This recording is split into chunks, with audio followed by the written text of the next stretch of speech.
Welcome everybody to my talk on ABCD of antenatal thalassemia diagnosis.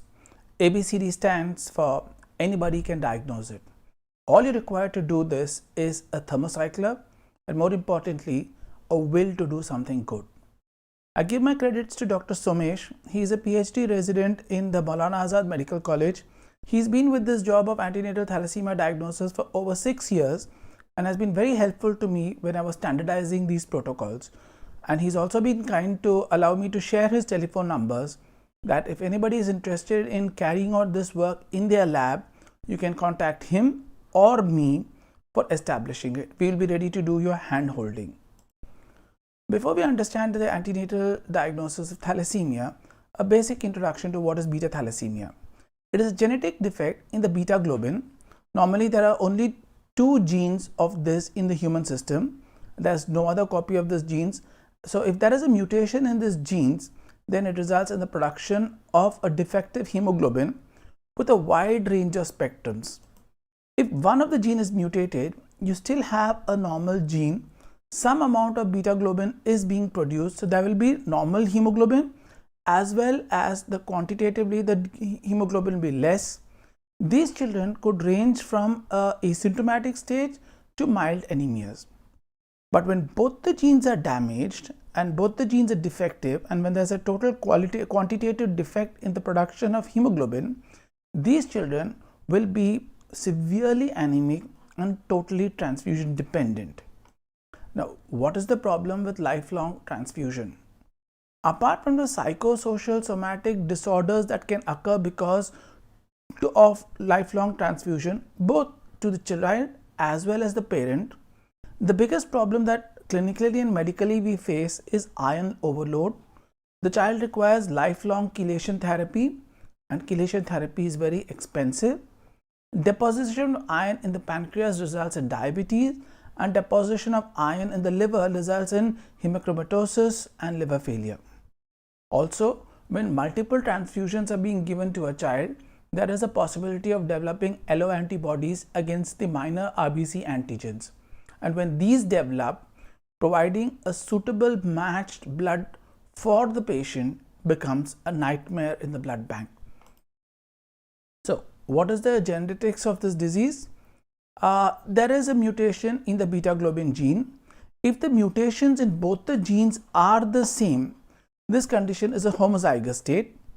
But if the child inherits one mutation from the father and other mutation from the mother, the beta globin gene has 2 different mutations. There are no normal beta globin genes, so the child is going to be a thalassemia major and transfusion dependent. But since the mutations are different, this condition is called a compound heterozygous state. The common mutations that we find in India are usually 5, and they cover up to 95% of all the known mutations that you get in the Indian population. And they're called the IVS15 intervening sequence 15, a 619 base pair deletion in exome 1, IVS11, a frameshift mutation 89, and a frameshift mutation 4142. Together, these cover about 90 to 95% of the mutations of beta thalassemia in India. So, before going on, let's understand the genetic probability when 2 couples marry and the probability that they can get a thalassemic child. Now, if the father and the mother both are thalassemia majors and they marry, well, it is rare that such a thing should happen, but as you realize over here, there is no normal beta globin gene. So, but naturally the child will also be thalassemic major. If one parent is normal and the other parent is a thalassemic major, then this abnormal gene and a normal gene will be the genotype of the child, and this child will present as a thalassemic trait.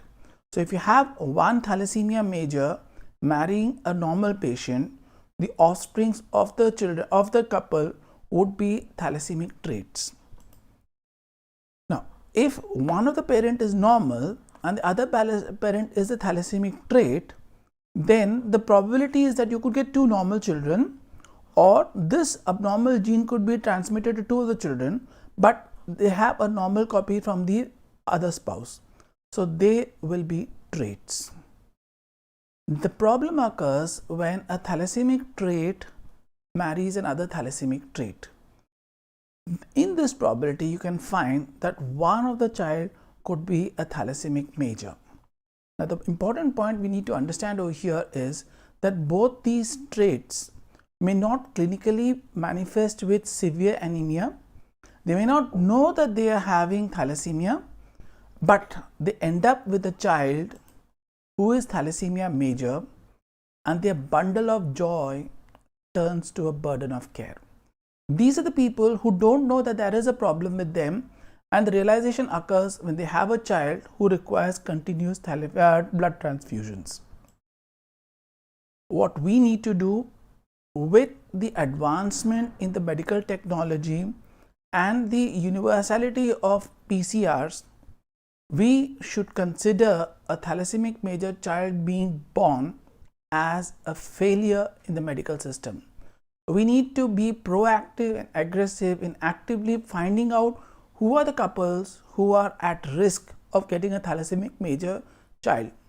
We need to do a complete genetic workup of the parents and the chorionic villi sample, and then come to a genetic conclusion as to what is the problem and offer genetic counseling to the parents. We have to give them all the information about the would-be child, and they need to take an informed decision as to what they want to do with the pregnancy. So once again, identifying the risk groups. If both the parents are normal, the offspring is going to be normal, there is no risk. If both the parents are abnormal, the outcome is going to be a thalassemic major, so this is obvious. If one parent is a thalassemic major and the other parent is normal, the outcome is going to be a thalassemic trait. No problems here also. If one parent is normal and the other parent is the trait, the outcome at best is going to be normal, or at worst going to be a trait. No issues here also. So the couple at risk is when both the parents are trait, because here's where you get a thalassemic major child.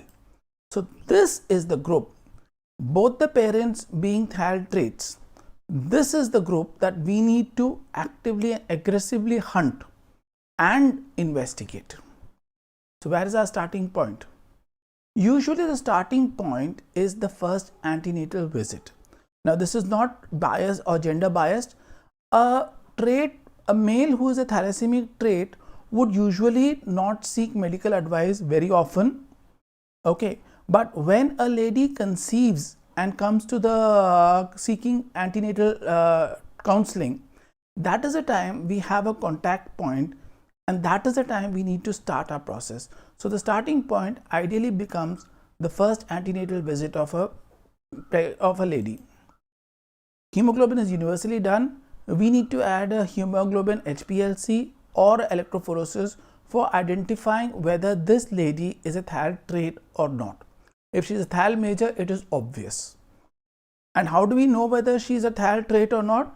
We generally work on the HbA2 levels, and values greater than 3.5 and less than 10% is suggestive that this lady would be a thal trait. Obviously, you should have an appropriate hemogram pattern also showing microcytic hypochromic anemia with increase in the RBC numbers and probably a slightly increased reticulocyte count. But the point over here we need to be important about is that the HbA2 level should be between 3.5% to 10%. Beyond the 10%, keep in mind HbE, HbC also co-migrate and give you values. So values of HbA2 greater than 10% would more likely to be hemoglobinopathies of HbC or HbE. Between 3.5 to 10%, it is more likely to be a raised HbA2 level, and a raised HbA2 level occurs in a background of thalassemia. Now, if the mother is a trait because of this is the time where we start working. If she's not a trait, story closed. If she is a trait, we need to call the father and do the HPLC or electrophoresis of the father to evaluate whether the father is a trait or not. I had said that the in-risk population that we need to actively screen out are when the father and the mother both are thal traits. Up till now, we've established that the mother is a thyroid trait. We need to work up the father.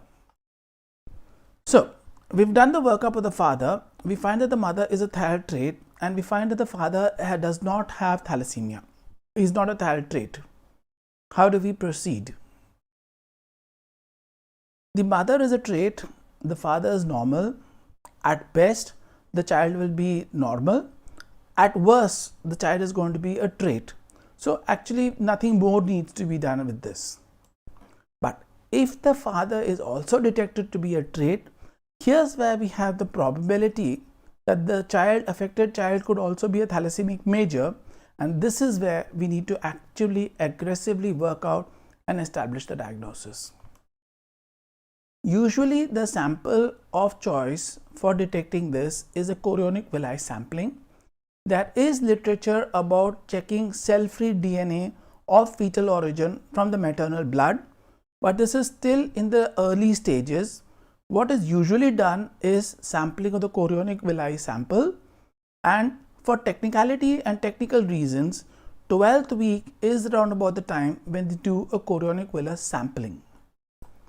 We also have to keep in mind the concept of turnaround time, that is how much time we have to do all these analyses and give a report. So what do? We have to extract the DNA, we have to do the tests. In case you get a result which is actionable, then we need to reconfirm it, because the implications of our results is going to be quite significant. And once we are sure that what we've done is correct, we need to offer genetic counseling to the parents, and then we need to give them some time to come to a decision. And the decisions that they make could also end up as wanting to terminate the pregnancy, and that's a big call, so they need to have some time over there. And once they agree upon that, then actions thereof. So if you have a look, we start at 12 weeks. By 18th week, the medical termination of pregnancy needs to be done, beyond which it becomes risky. So you have a short window from the time the sample is given to the time you take an action.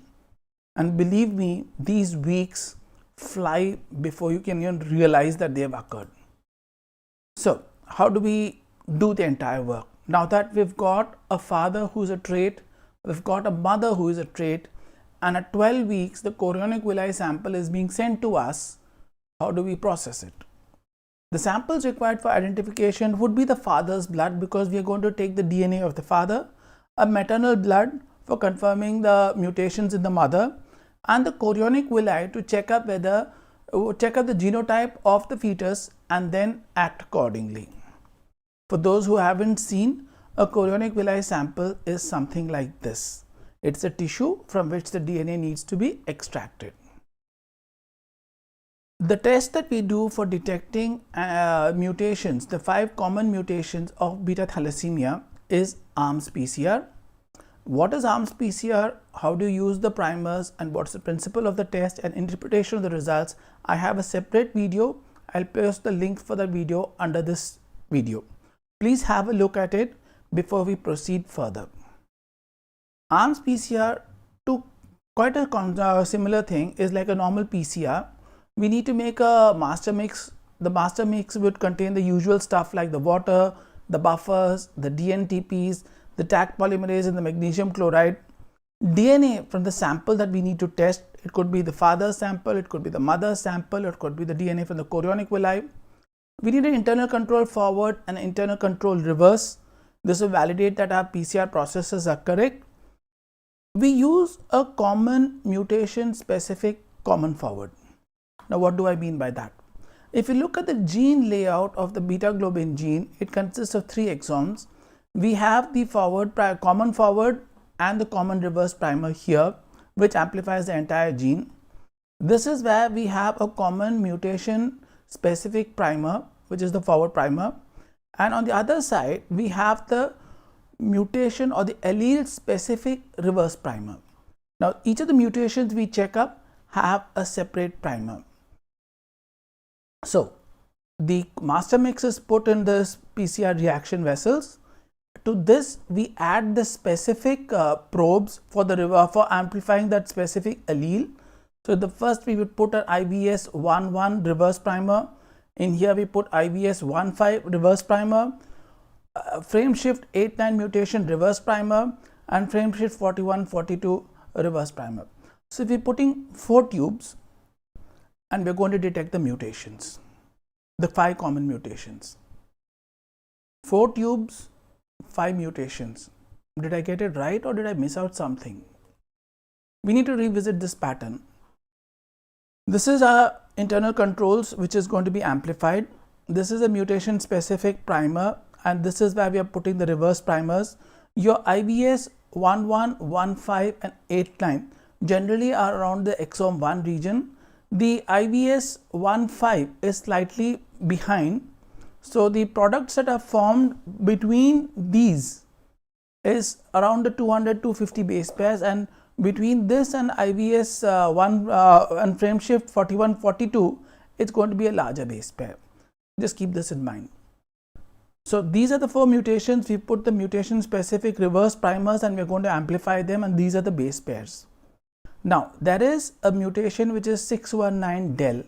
A large region of this 619 base pairs gets deleted, as a result of which the entire internal control, which is 861 base pairs, actually reduces to 249 base pairs. And since the sites for the mutation specific primers are not there, these don't get amplified.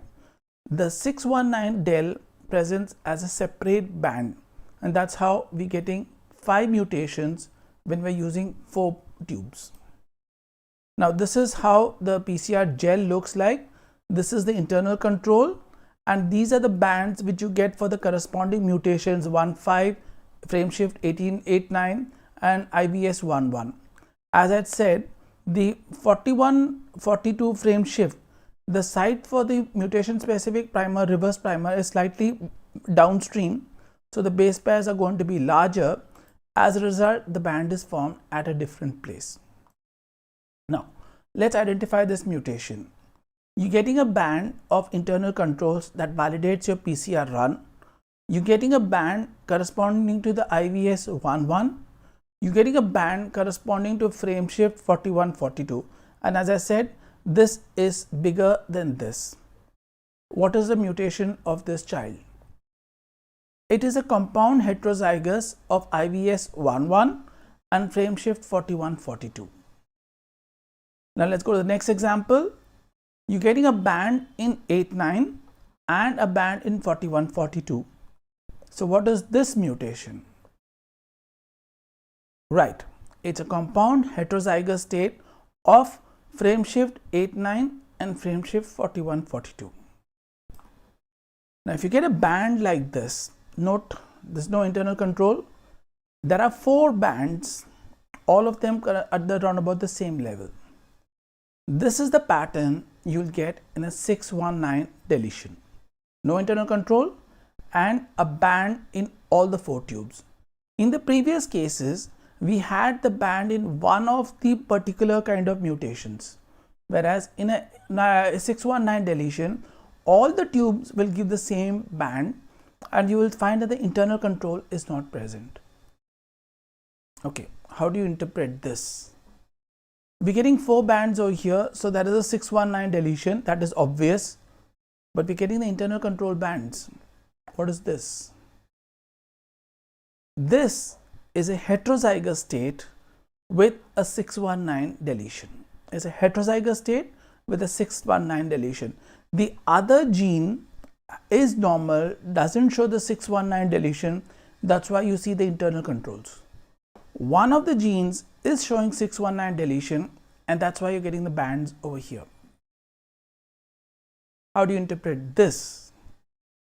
We have a 619 deletion and we have a IVS 11. Because the IVS 11 doesn't show 619 deletion, you're getting the internal controls also. You'll get the internal controls, you'll get the IVS 11, along with that you will get the band for the 619 deletion. So this is how you identify the mutations based on the ARMS PCR. Last situation, you're doing a PCR and you get a IVS 15. is this child homozygous or is this child heterozygous?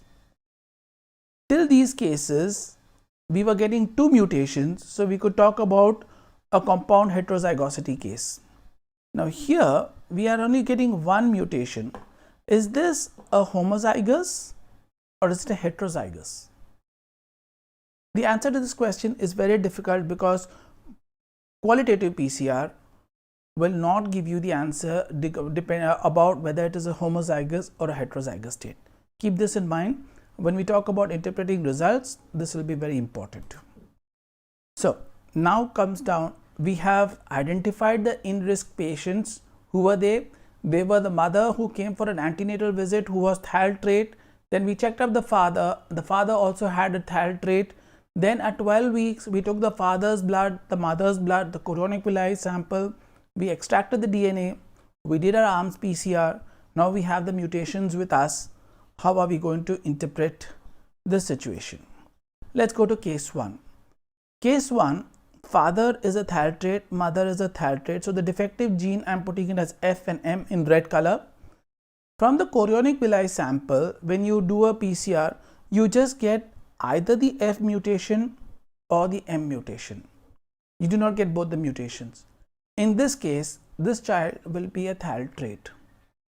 But if you get a response for both the F and the M in the chorionic villi, this child is a compound heterozygous state and this child will probably be transfusion dependent. Now let's have a small word about maternal blood contamination.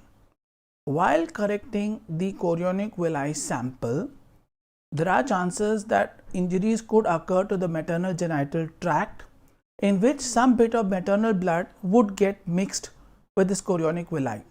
If anybody has seen how a DNC specimen appears, it would be mixed with maternal blood. Now the point is, when we are extracting the DNA from the chorionic villi, which has maternal blood also, the DNA that we get in the chorionic villi will be that of the chorionic villi as well as the DNA from the mother. So when we get a response during a PCR and you get a maternal mutation in the PCR, you're not very sure whether this mutation is coming from the chorionic villi or whether this is the mutation from the maternal blood which has contaminated the chorionic villi sample. Once again, let me explain this. When we've collected the chorionic villi sample, if there was a damage to the maternal genital tract and some bit of blood got mixed with this chorionic villi, we processed and extracted the DNA. The DNA that we've extracted would contain the DNA from the chorionic villi as well as that of the mother. So while doing a PCR, if the maternal mutation gets amplified, we are not very sure whether this mutation is coming from the chorionic villi or the chorionic villi inherited the normal gene from the mother, but it's giving you a positive result because the maternal DNA has got mixed into this blood. Then making calls and interpreting the ARMS PCR reports is going to be a bit tricky. Let's understand it by examples. Let's take case 2. The father again has an HF. I said the starting point is that the father and the mother, both of them are traits. So the father is HF, mother is HM. Child is showing only the F mutation, not the M mutation. Could there be maternal blood contamination in this chorionic villi sample? The answer is no, because you're not getting a maternal amplification. The maternal gene has the maternal mutation is not amplified, only the father's mutation has got amplified. So this child, first and foremost, the sample does not have maternal DNA contamination. That's the first thing we learned. And the second thing we learned is that the child has inherited only the mutation from the father and not from the mother. So this would be a trait. Now let's go to case 3. The father is again HF, the mother is HM. The chorionic villi shows amplification of the M mutation. Could there be a maternal blood contamination in this? We are getting the maternal mutation in this. So could there be a maternal blood contamination in this chorionic villi sample? Well, the answer to that question is yes, there could be. Could be that the chorionic villi could be that there was no maternal contamination and the chorionic villi was HM, that is, didn't take the normal gene from the father and took the M gene from the mother. So this is a THAL trait. Or the child could have been normal with the maternal DNA which is coming from contamination amplifying the M. That's also a possibility. But here the outcome of the child is either the child would be normal or the child at worst could be a trait. So this question does not have much significance in this scenario. Once again, we are getting the M mutation. The M mutation could be because the child could be a THAL trait inheriting the maternal mutation. That's the worst case scenario. And the best case scenario is the child is normal. There was maternal DNA contamination, but what difference does it make? Now case 4. The father has HF, mother has HM, the child is now a compound heterozygous state. So is this actually a compound heterozygous state? There's another possibility that the child could have just inherited the father's mutation, in which case the child is a THAL trait, plus the maternal DNA which has contaminated, this gave you the M signal. It didn't come from the chorionic villi, it came from this contaminated blood. Now here we are talking about a child which is either compound heterozygous, who is going to be transfusion dependent, or a THAL minor who would not be transfusion dependent. And the knowledge is very important to know the exact genotype of the child because it has significant implications. This is a transfusion dependent child, whereas this is an asymptomatic child. So here the question whether maternal contamination has occurred or not becomes important. So when does that question become important? When the chorionic villi sample shows a compound heterozygous pattern. Here the question becomes very important. So how do we confirm it? We have to once again resort to VNTR analysis. What is VNTR? I have a small video in my YouTube channel. The link to that video will be given under this video. Please have a look at it. Understand the concepts of VNTR. How is it applied for detecting DNA fingerprinting, detecting paternity, and we will just discuss about interpretation of the results over here. So we do the VNTR pattern analysis of the father's DNA, of the mother's DNA, and the chorionic villi sample DNA. Usually ApoB gene is taken for these tests. There are a lot of VNTRs available. You could use 3 or 4 of such VNTR markers in the further studies in case one of the genes is not informative.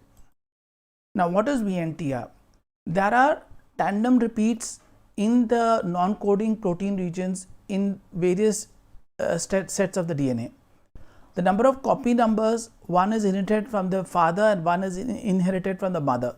So if you're amplifying a VNTR, generally you could get 2 different copy numbers, one from the father and one from the mother.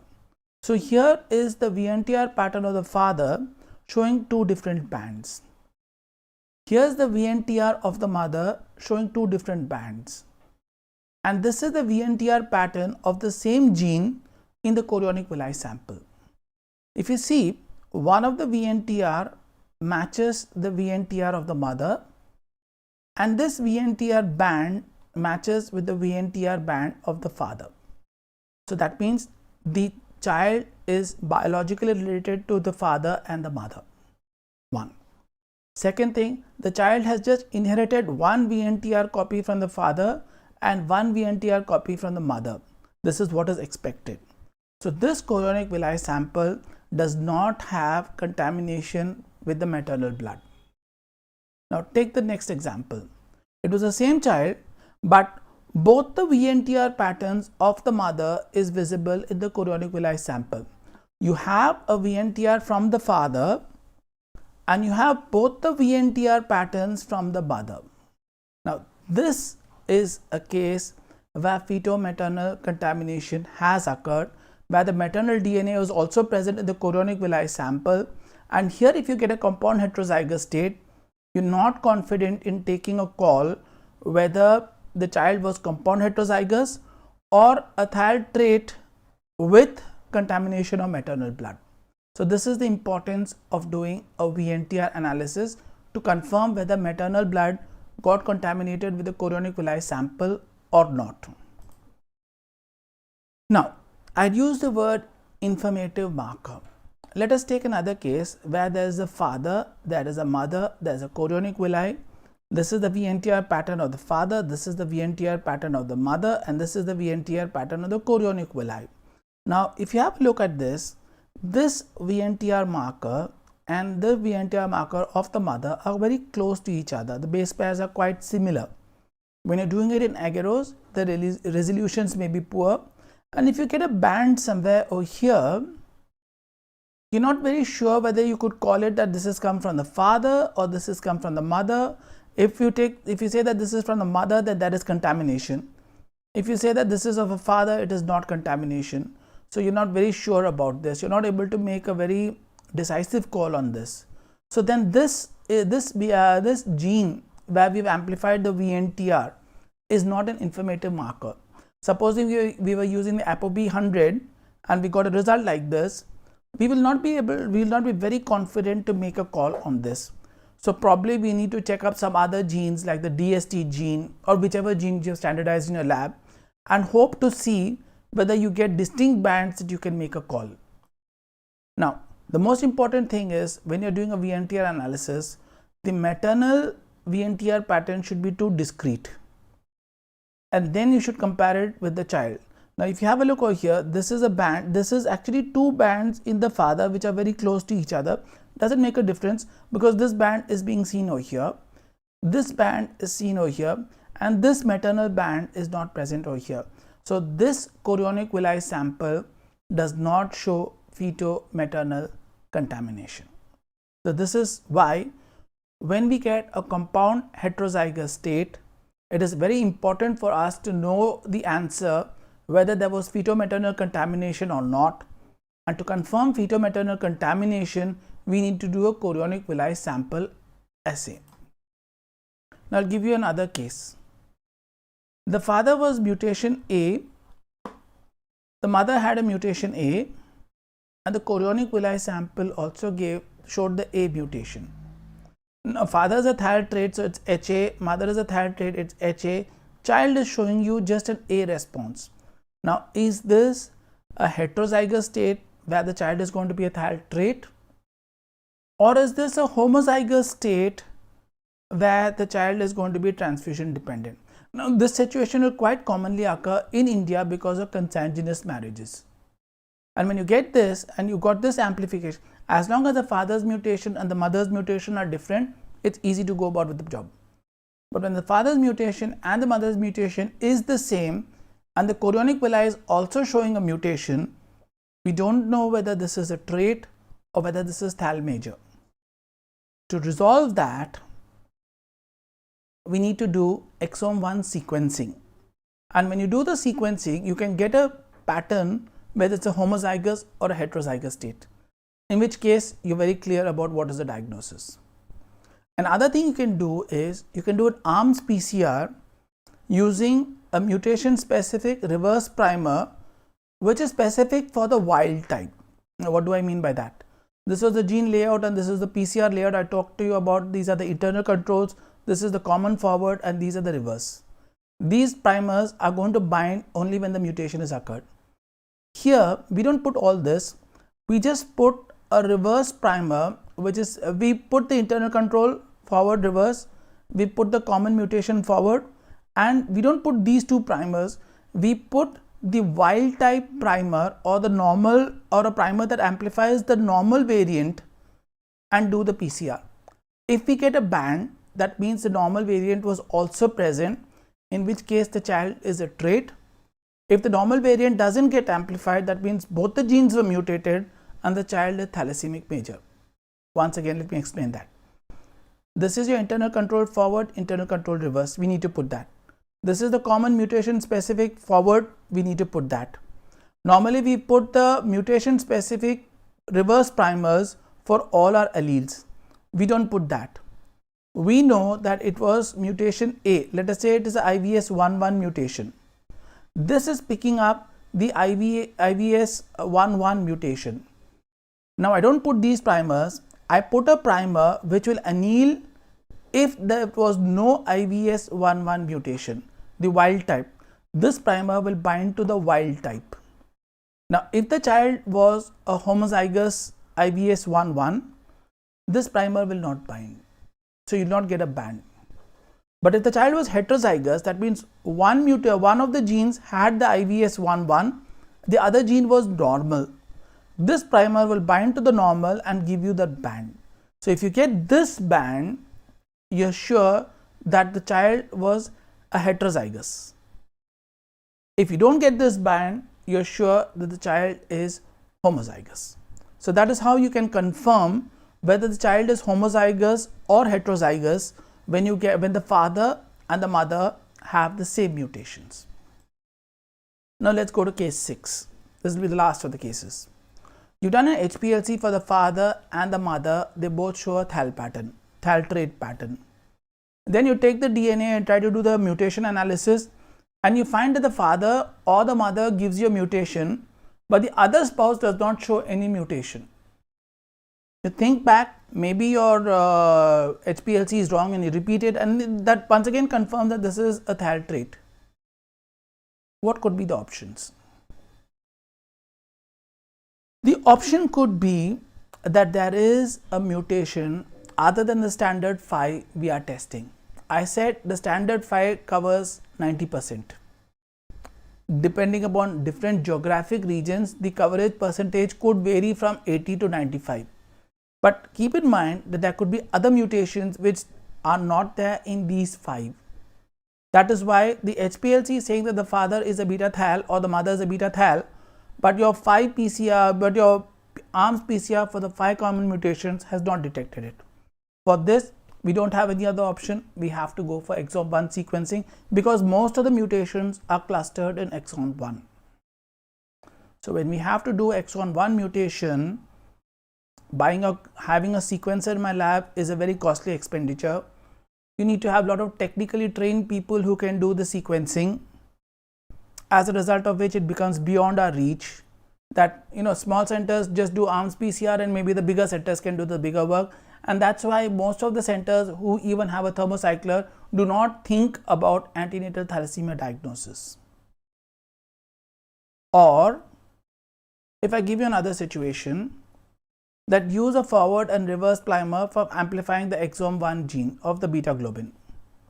Synthesis of the primers just costs 2,000 rupees, and you can do 1,000 reactions with this 2,000 rupees. Then, since you have a normal PCR thermocycler with you, you can amplify the exon 1. That's a normal PCR, and the cost for one PCR reaction is 300 rupees. And then send this PCR product for sequencing, outsource the sequencing. There are a lot of people who can take your PCR product and give you the sequence. And you know how much they charge for that? 500 rupees. So now the question comes, is sequencing limited only to large centers? If we get a variant mutation sitting in my lab only with my thermocycler, can I identify it?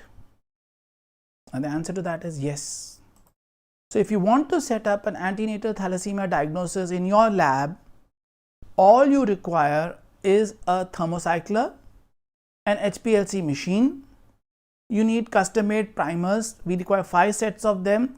Even assuming it costs 3,000 rupees per primer, 15,000, and you are ready to do thousands of reactions. The 5 sets which I am talking about is the internal control forward, internal control reverse, common forward, mutation specific primers, ApoB100 and exon 1. These are the primers you require. The definitions of these primers I can give you if you contact me specifically.